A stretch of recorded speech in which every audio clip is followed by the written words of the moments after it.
So Carly, Danielle, what fun. I'm pumped to have you guys here. And I really want to just sort of out of the chute, just dial it back a bit and just sort of go back to the beginning. Initially, what did your lives look like before the skim? Just quick, kind of high level for those that might not be aware, because it's a pretty cool story. It's actually really, really funny to think about it because we really grew up over the almost 13 years that we've had this business. So when we started, I was 25 years old, living with my roommate in a very small apartment in Manhattan, working a job in news with crazy hours, and no kids, no needed to pay for my life, but there was nothing beyond that. And like a lot of people that age, my family was not close by, and just really trying to figure out how to like make it in New York City. My life before the skim was, well, I was 26 when we started, so much more Old lady. wise. Way more mature. Yeah, 100%. I lived with my roommate named Danielle. I was also working in news, not making a lot of money, trying to figure out like how do I make a career that has like safety to it and also has the ability to make more money. And so I was very much in the space of like, do I go to grad school? Like I started taking econ classes at night. Like, which is, I actually just found my notebook on it last week. I'm like, I think I I can figure this remember out. that. I remember that a lot because I was like, almost felt so like, oh, should I be doing that too? Right. Like I'm an inspired, but underachiever. I got to get things also going. scared. Yeah. Yeah, no, Yeah. so I did that. I was like, do I take the GMAT, the GRE? Like we had all the books on our Right. bookshelf. So honestly, I felt very like aware of time passing by and feeling like I'm not in the right place. Wow. Okay.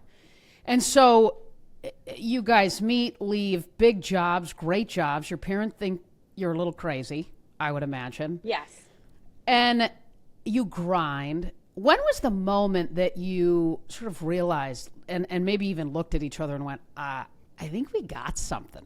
Like, I think we got something here. I Get me actually inside of remember that. vividly, Okay. which it was right away.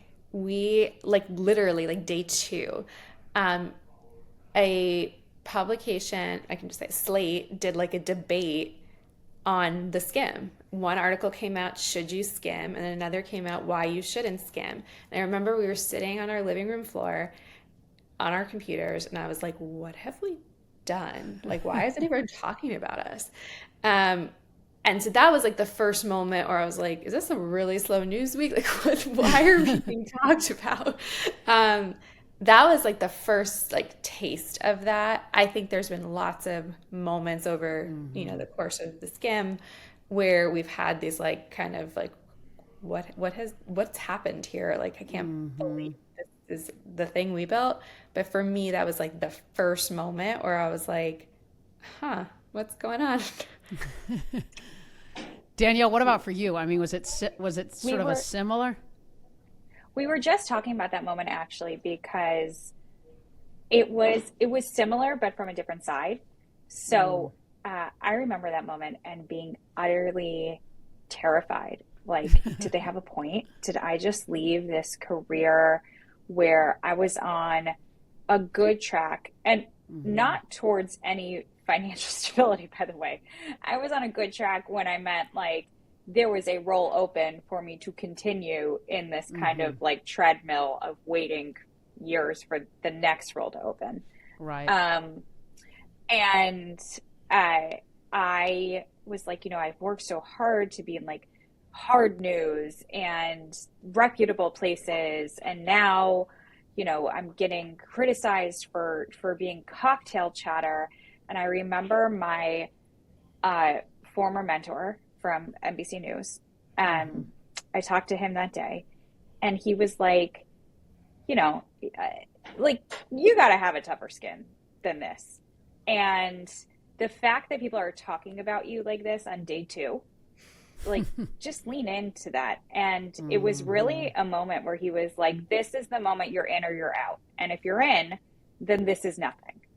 And I remember it was a really, really helpful light bulb switch to me, because that was like the very beginning of all sorts of comments and commentary and criticism and support that would come. Sure. And I think what we learned from having that early on, you know, like, kind of chaos Like, in the best way is right. like, we learn to ignore it when it's good or when it's bad, because it's never the reality. Totally. Well, right. I mean, I always think it's just noise at the end of the day, and nobody's inside of it. When I was a sports agent, I used to always tell my athletes, I'm like, don't read the paper. You know, you'd tell the people close to them, right? Don't call them and tell them that they're saying they're getting traded. They don't need to know it. They don't need to hear it. So yeah, I mean, that's killer advice from your folks at NBC, your mentor at NBC. You said, what do you think you guys saw that was a gap? Like, and why do you think you saw it? I think we saw, like, very just plainly, not strategically, that the programming we were creating was never watched by our friends. And our friends are very smart, well educated, had great jobs. You know, because of our jobs, like, you know, it was normal if there was any like breaking news or something going on, they would text us and be like, what's this about? What do I need to know? And it didn't have to also just be like the serious stuff. Like, I mean, I remember, you know, again, we're like dating ourselves, but this is 2012. Like, oh, girl, you don't want me to get started. I'll feel like an old lady. Well, one of our friends who, super, like, honestly, one of the smartest people I know, did not know who Lady Gaga was because she didn't listen to that kind of music. And was like, why is everyone talking about Gaga? Like, I don't care. And we were like, you don't have to like her, care, listen to it, but like, welcome to the zeitgeist. And it's weird to not know who that is. Right. So I think we saw for a very long time the disconnect that our friends and what they represented had with the type of content that, not just that we were producing, but that our former employer was creating, and that it just didn't speak to them. And so I don't think that we're the first people to ever have noticed that that is an issue. I think that when we've been reflecting a lot over these last few weeks, I think the thing that we did that worked very quickly and very well was like, we created a brand and we created a way to talk to an audience that made them feel like, oh, this is for me. Sure. I think the other thing that we did is we realized that we are part of a generation that, you know, I think was so enamored by startup culture, because we were all coming to terms that our boomer parents had not necessarily done everything right.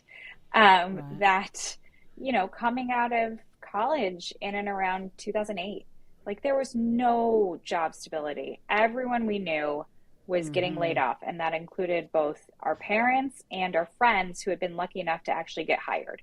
The thought of going to, you know, law school, which I had been thinking about, there was no guarantee that I was ever going to be able to like pay back that money. Yeah. So I think what we realized was that, and I think this is the biggest unlock for our story, was like, it was safer at some point to bet on ourselves for the long term. Wow. I love that. Well, yeah, because I mean, you're inside of this enormous organization, and I've heard you say that before, Danielle. Like, I mean, you're going to just sit there and grind your face off for however long, and then maybe get to a place where you're maybe making an interesting amount of money, but there isn't any gold at the end of that rainbow either. And it's, but I'm curious, where did that confidence come from, that courage come from, to hit eject? Because there's a whole lot of people in the world that find themselves in these kinds of moments, but that's a scary thing. And so where did that confidence, that courage come from to make that jump? My answer is really simple because I think it's the fact that there were two of us. So I think it came from Carly. Wow. Yeah, it came from Danielle. I mean, honestly, I think it was like, sometimes you want somebody just to like validate your thinking about something the right way. And we were doing that for each other. I think also like when I remember like my state of mind in that moment, and like I've had other versions of that in my life, but never as strong as like this was. It was like an out of body experience. It was just like, this has to happen. We will Yeah. make this happen. And there is no talking to us about not having it happen. And, I think like that belief in something for really no reason,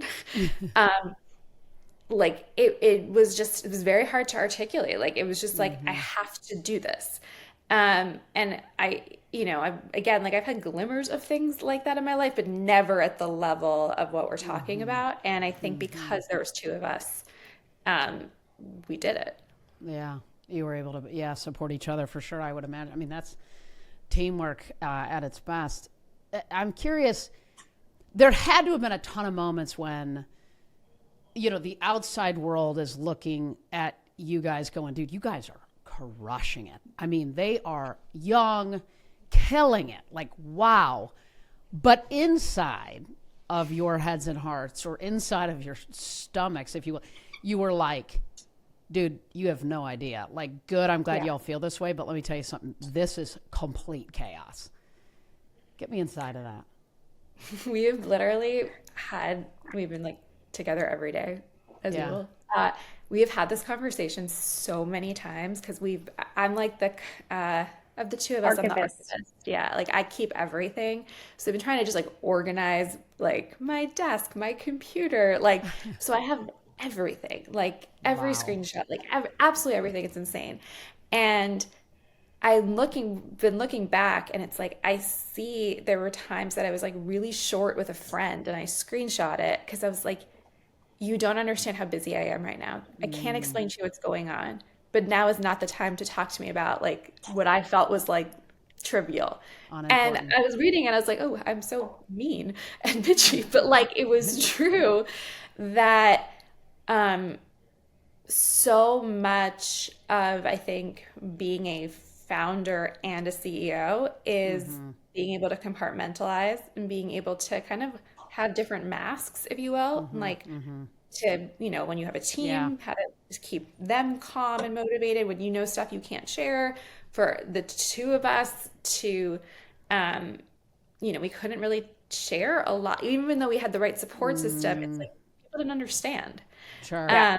And so again, it was like there's the two of us. We were like the only two people in the world that understood and didn't have to like speak, just like Yeah. look and be like, okay, like keep going. And I think that is like the theme when I look back at however many 13 years, almost 13 years of like, it was how did we just keep going? And how did we not go insane by doing that? Right. Yeah.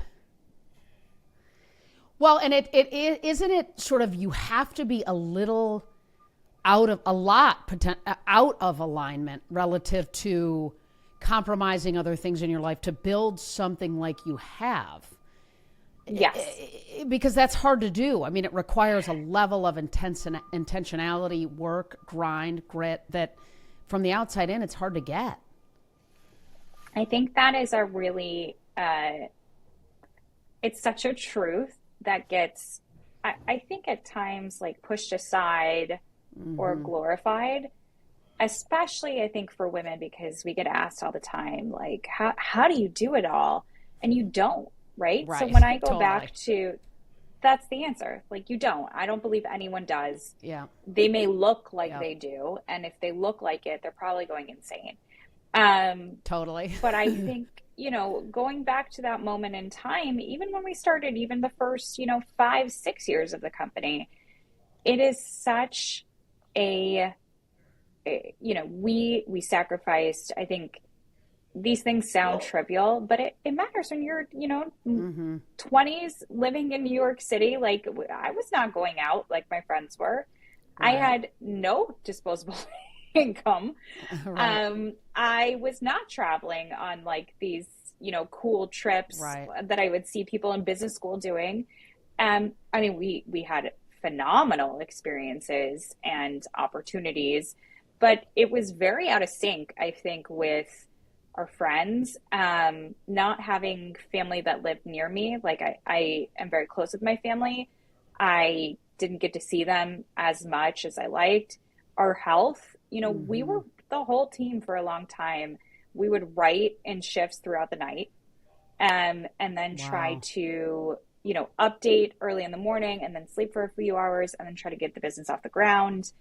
We were flying. We did, cross country trips in a day, Wow. so that Right. we could come back and write. So it Wow. is, there were so many um, trade-offs is a better Yeah. word than sacrifices necessarily, but there are trade-offs for sure. And Yeah. I think there's a lot of conversation out there about, wellness, um and there should be.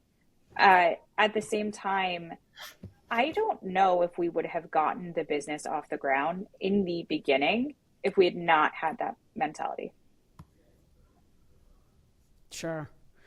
Yeah, I think the problem at some level is that women are told like you could no, like you got like balance all this stuff. Like go, balance the family and the health and the sleep and the friends and I candidly believe it's all BS and that it's all about sort of creating alignment to what in fact you're on a mission to do while staying aware of potentially some of the things that you're compromising, knowing that you'll get realigned as you at some point launch that ship and or get more support. I mean, obviously I'm sure it was a little bit more of a grind.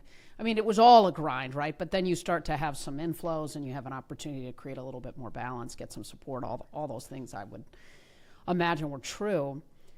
But I'm curious, I mean, both of you, I mean, you guys have worked side by side, right, for over a decade. For each of you, what's a leadership lesson that you had to learn maybe the hard way? It's a great question. There's a lot. I think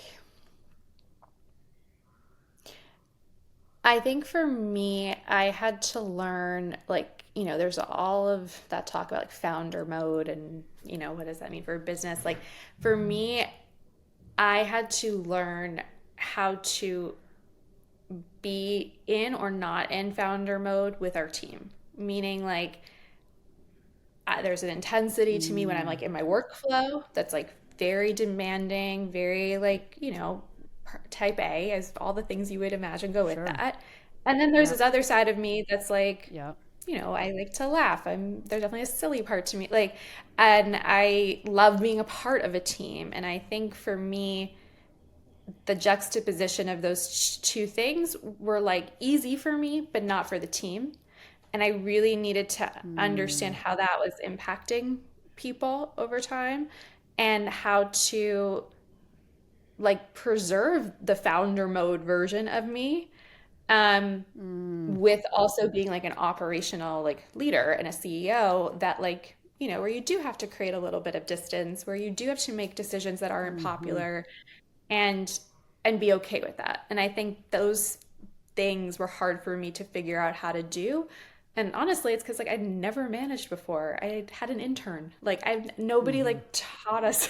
There was no like Yeah. learning on the job, like or I guess it was learning on the job. There was no learning Yeah. from anybody else on how Yeah. to do that.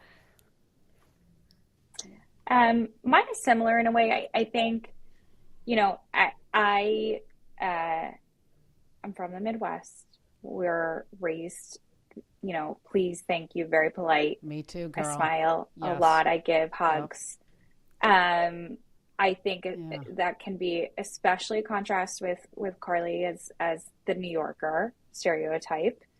And so I think, the way that I present at times is very um don't know, like safe, comforting kind of like, you know, and yet um, I have a very short fuse.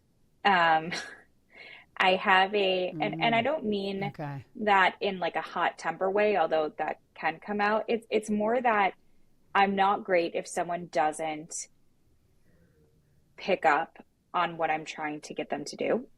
So like, I'll be like, "How was your weekend? Blah blah Mm, blah. Great to hear." Okay, so I asked for this and I didn't get it. What's going on? Like, and I right. think flipping that switch and then is very tough for people. And I for a long time was like, well, that's just me. Like that's my style. And, I think what I had to learn is painting for people the steps towards uh, the goal, what the goal is, my expectations are. One thing that Curly and I both did that I Mm, think was actually really hmm. helpful is we started when we onboarded someone to our team, we started doing these working style guides. So someone, as part of their onboarding, actually writes down things like, how do I best handle feedback? How do I, Oh, sure. best learn? What are some things about me you should know? And we go through ours. And I think that Cool. actually was a really easy, basic tool, but it helped Mm-hmm. both of us level set. And here are probably the things that you might find difficult about us Yeah. because it's not Yeah. just you. It's like Yeah. this is stuff that we are working through. Yeah.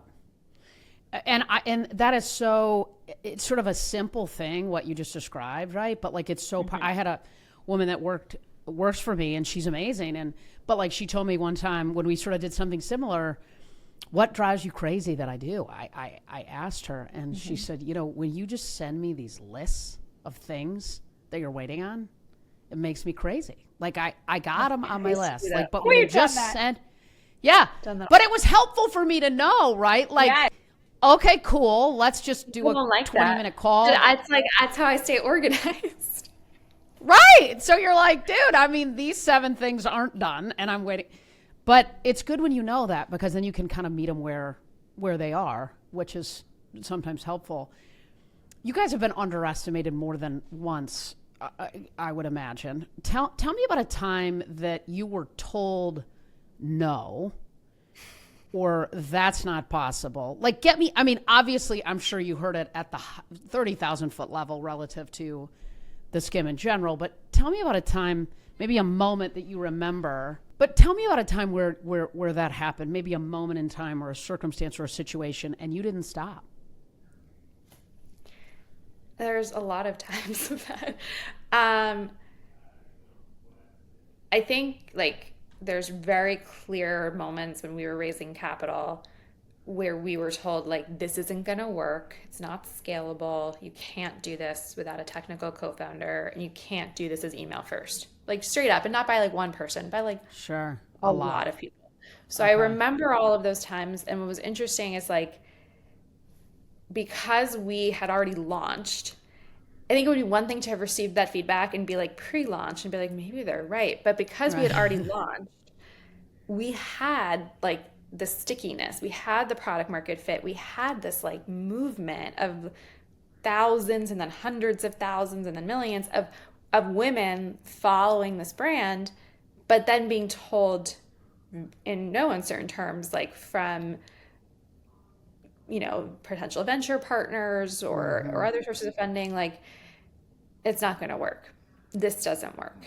How Mm. much bigger can this get? And I think those were the moments where we're like, I hear what you're saying, Mm. but I'm also looking at our data and I don't Right. know, maybe, like it just doesn't make sense. Right. Um, so I think there was a lot of moments like that. I think the other moments that come to mind for me are like when there were really, really significant business trends in media in particular, whether it was like Snap Discover, Facebook Watch, Mm. Mm-hmm. um, building on social, like on any social platform, where we were encouraged by everyone around us, including our own team, and we were just like, this does not make sense. And for the only reason that like we were just like, but then we won't know the data that were about our audience, or then we won't know, like, we won't own that relationship. And it was just like Mm-hmm. a simple like reaction as to people who didn't have this like special business background, where we were told we were wrong so many times on those types of Mm-hmm. issues, and we weren't wrong.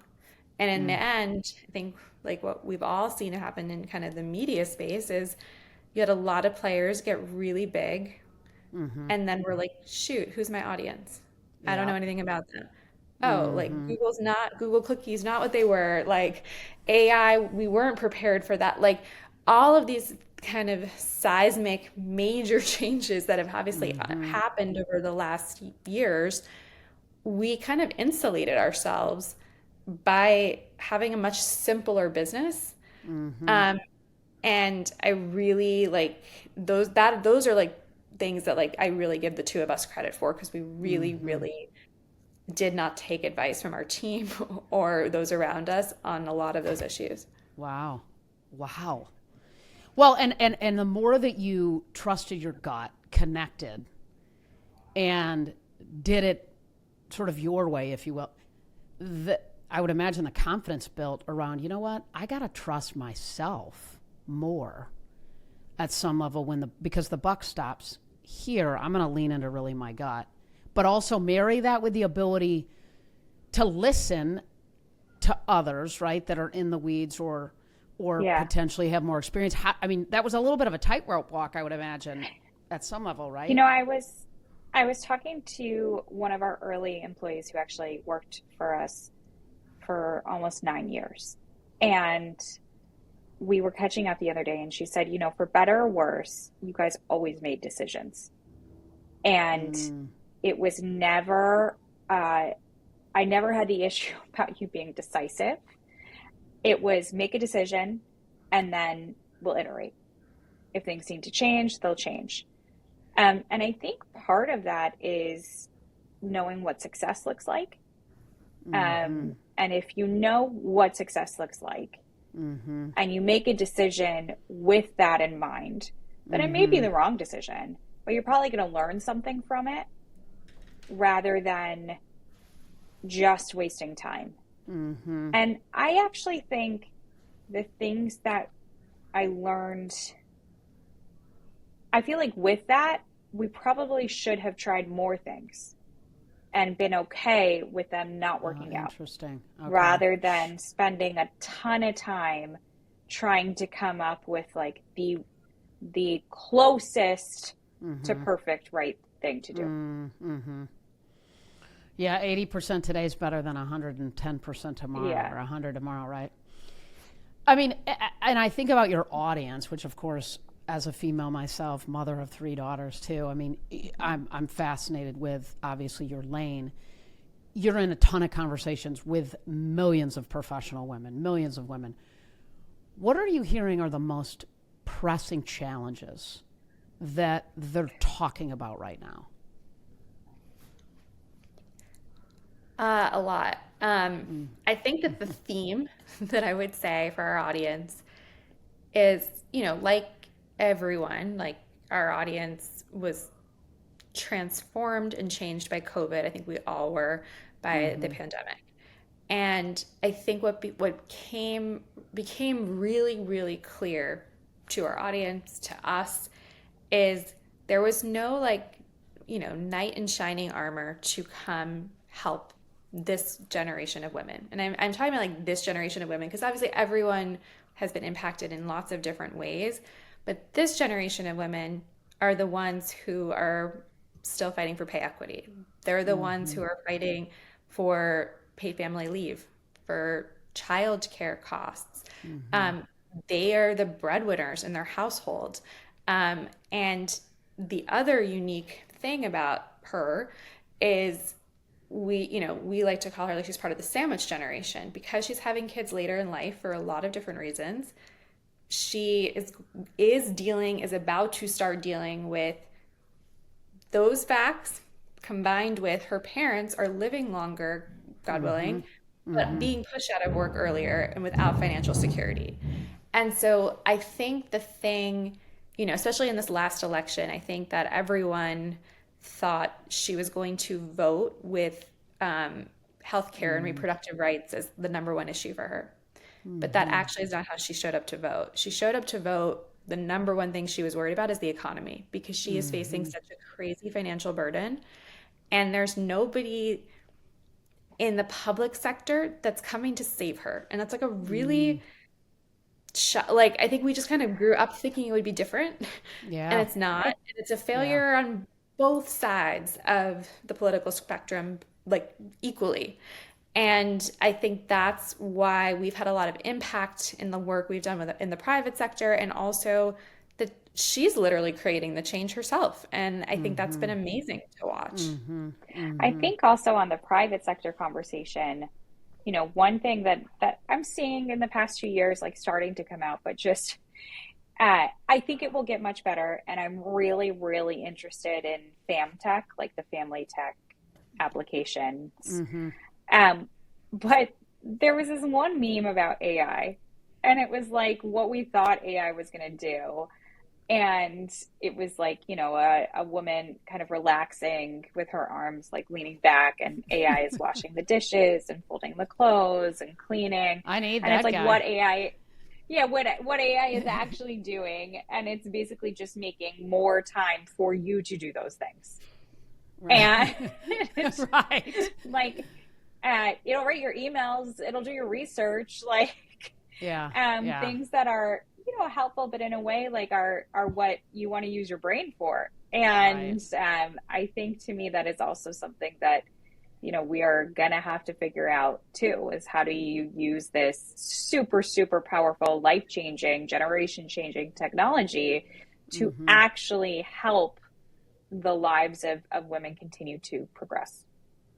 What is your gut on that? Or what does your research say about that? Or what are you hearing women are leaning into as it relates to AI for women as a resource for them, I would imagine, to gather more space and time and energy for themselves Well, to do. Go one ahead, thing we sorry. saw actually was with our show us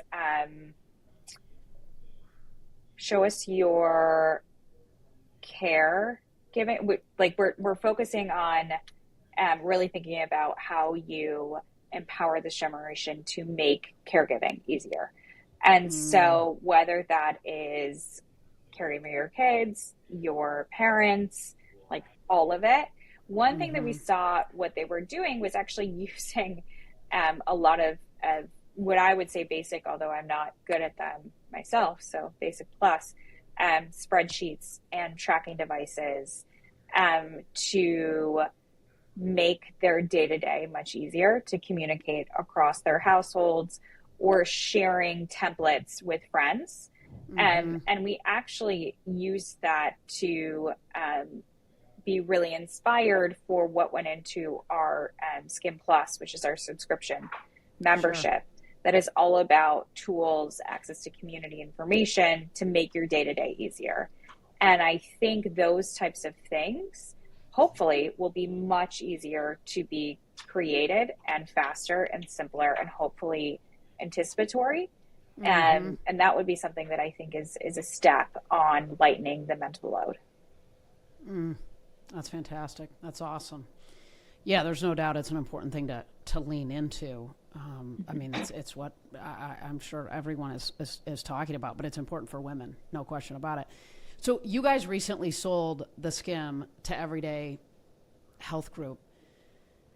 What's on your heads and hearts? What's on your mind, right? Like what do you think is important and what are you focused on as it relates to, as you said earlier, which I really loved, what success is for you now and the gaps that you see in the market that you can serve so uniquely? I think that the issue that we both are really passionate about, we see our audience passionate about, and part of why we were really happy to find the home for the skim that we did, is Mm-hmm. this focus on the sandwich generation and how we help her navigate stuff that like either like who wants to deal with this? Like it's very depressing and it's scary. So you're either avoiding it or you are in it so deep it's what can you possibly be doing? And I think we have different parts of our audience experiencing that in different ways, but we are really passionate and excited to build out programming around the caregiving aspect that she plays. And, especially with parents, taking care of her parents or helping them plan. And so that's an area that I think we both, really, really feel strongly about. I've been talking about this for a long time and excited to kind of meet our audience where she is again around this. I think that's where a lot of our mind share is right now. Wow. That's awesome. Danielle, anything come up for you there? I would imagine you guys are a little bit aligned on this answer, but I'm just curious. I mean, I think the other thing is, just feeling really thankful to have done this, had the opportunity to serve this audience for over 12 years and build a career for ourselves, and really, really grateful to all of the people who have helped us on this journey. What you shared, Carly, is that what you're hearing that women are wanting more of now, and are what maybe at some level is exhausting them now, what they need if they're ambitious women, but also love their family deeply? I think what our audience has told us loud and clear is, I think it's 83% of her identifies the chief worry officer in her house. Over 80% of her have said, government's not coming to help me. So that's been very loud and clear from her. I think as you talk about issues that are coming up and then maybe doesn't want to see yet or talk about yet, that's kind of where our job is to meet her where she is. I mean, we were talking to her about fertility and being proactive on this before she was actually like having a family and needed those treatments if needed. I love it. We've been talking to her about, a lot of the financial burdens she's going to face well before she faced them. And now she's faced them. Facing them. So I think, there's a little bit of an art and science. Like, how do you talk to somebody about stuff that's like, you want to ignore? Like, I want to ignore it. I don't want to think about it personally. Yeah, but like, totally. we need to. We all need to. Yeah. But you're skating where the puck is going in their in advance for them, in service of them. That's incredible. Thank you. So I want to end with rapid fire. Danielle, anything you want to add to that? By the way, I want to honor y'all's time. I'm ready for this part. I've been Let's waiting go, for it. baby. Let's go. You've been pumped. All right, let's do this. So, listen, you can both respond, and let's fire. If you could skim one topic for every woman in the world tomorrow, what would it be?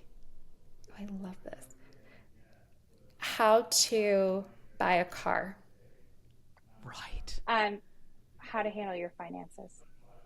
What's a piece of advice you wish you'd gotten earlier in your career? It's okay to part ways with someone. Holy smokes! It's like you're at a wedding and you just sort of said that. I mean, but not with your business partner and co-founder. No, that's I'm kidding.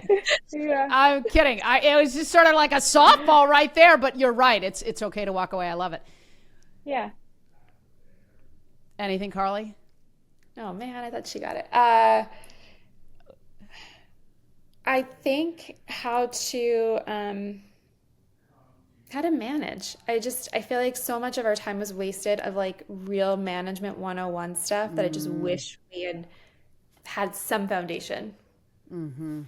What's a pinch me moment, right? Like where you just pinch me, right? On your journey. There are a few.